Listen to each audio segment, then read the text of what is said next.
चीजों को हम अपना मानते हैं, जिस पर मेर जमाई है वो चीजें अपनी नहीं है। जब तक अज्ञान था तब तक उस अज्ञान के बस इस दुनिया को अपना मानते रहे, घर परिवार को अपना मानते रहे, भाई बंधुओं को अपना हितकारी मानते रहे।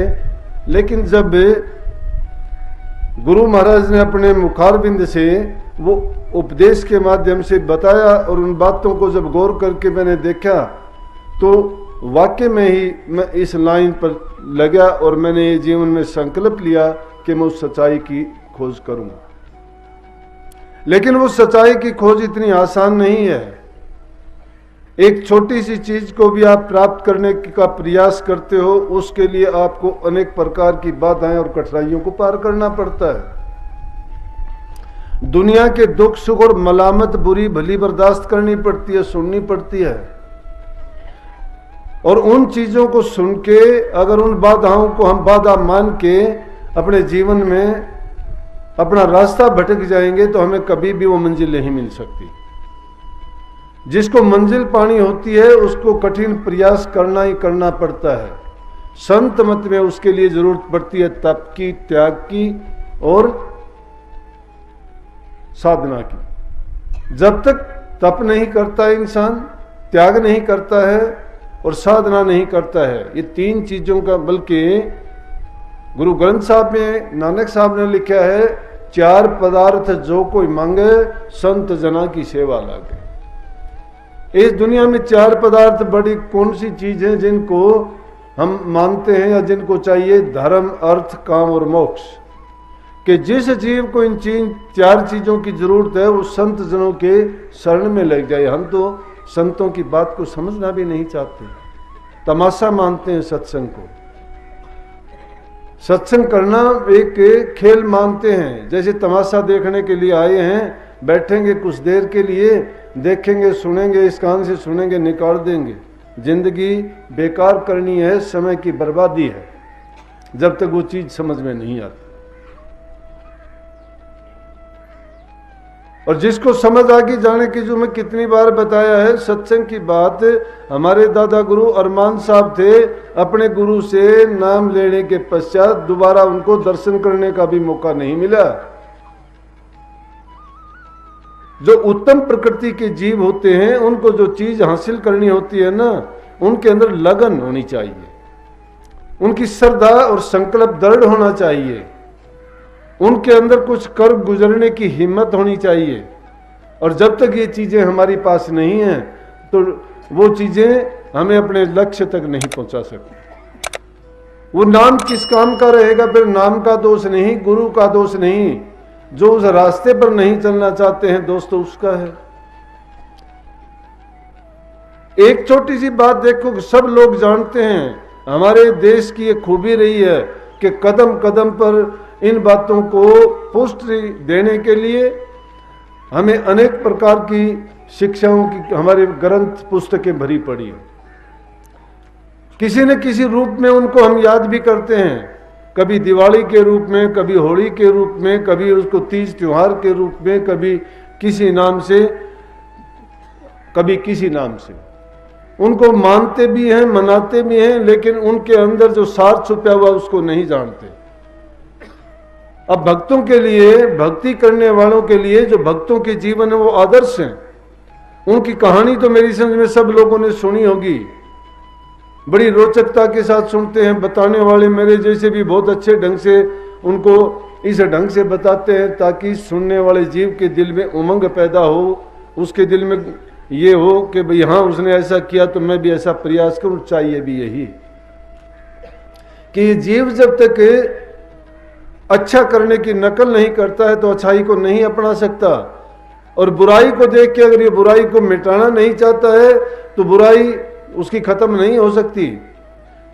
इसलिए बुराई की तरफ से तो अपनी दृष्टि को हटा लेना चाहिए और अच्छे गुण की तरफ लगा लेना चाहिए।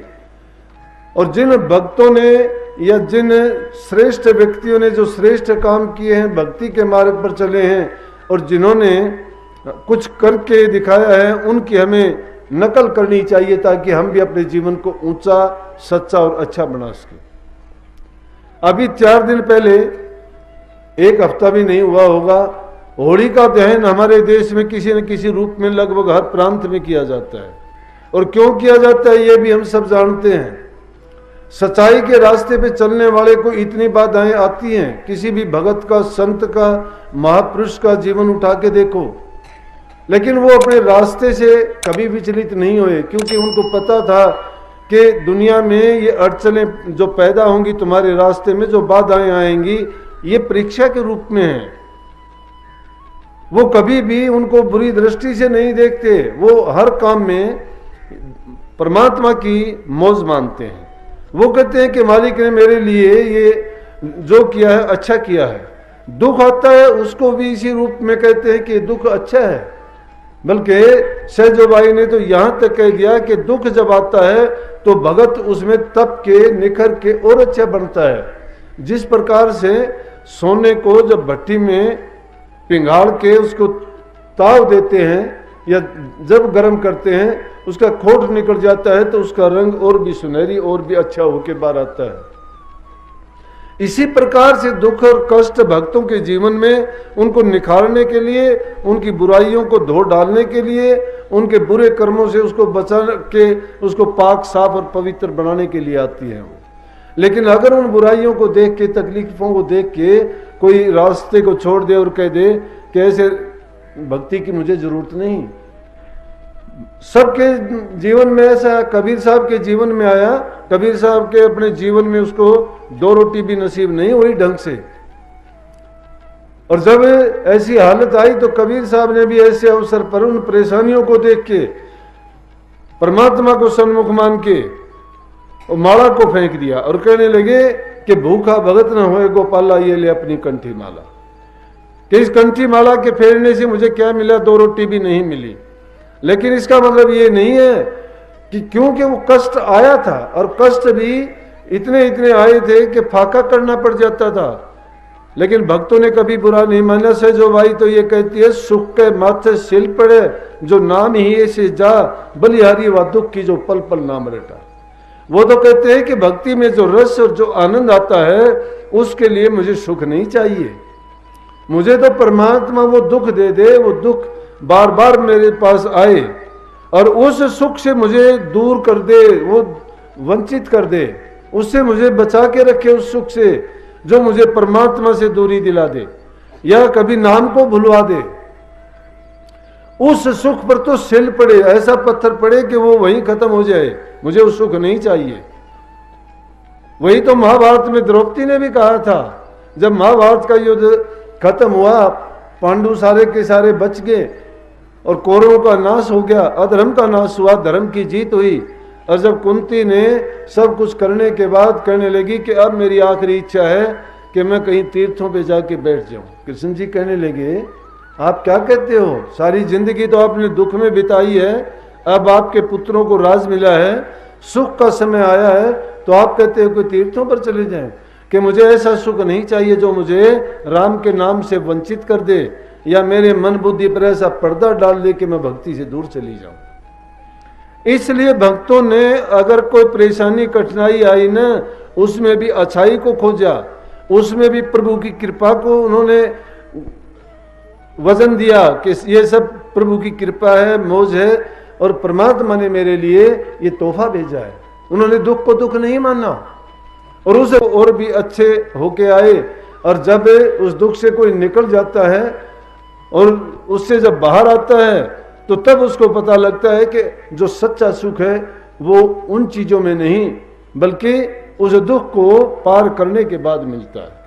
जिस प्रकार से कठिनाइयां बुरी से बुरी, प्रहलाद भगत का आपने नाम सुना, लेकिन जाग को राख के साइयां मार सके ना कोई, बाढ़ न बाका कर सके जो जुग बेरी होए। बाढ़ बाका नहीं कर सकता कोई किसी का, चाहे सारा जमाना उसका दुश्मन हो जाए। क्यों? उसको साईं परमात्मा जिसको बचाने वाला है। परमात्मा तो लोगों की मूर्खता पे हंसता है।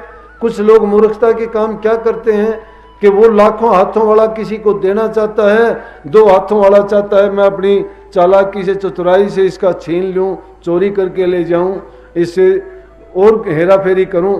लेकिन जो देखता है वो सोचता है कितना मूर्ख है। मैं जो देने वाला हूं गुप्त रूप से इसको देता हूं और ये अपने मूर्खता और चतुराई के बस चाहता है कि मैं इससे छीन लूंगा, ये नहीं छीन सकता।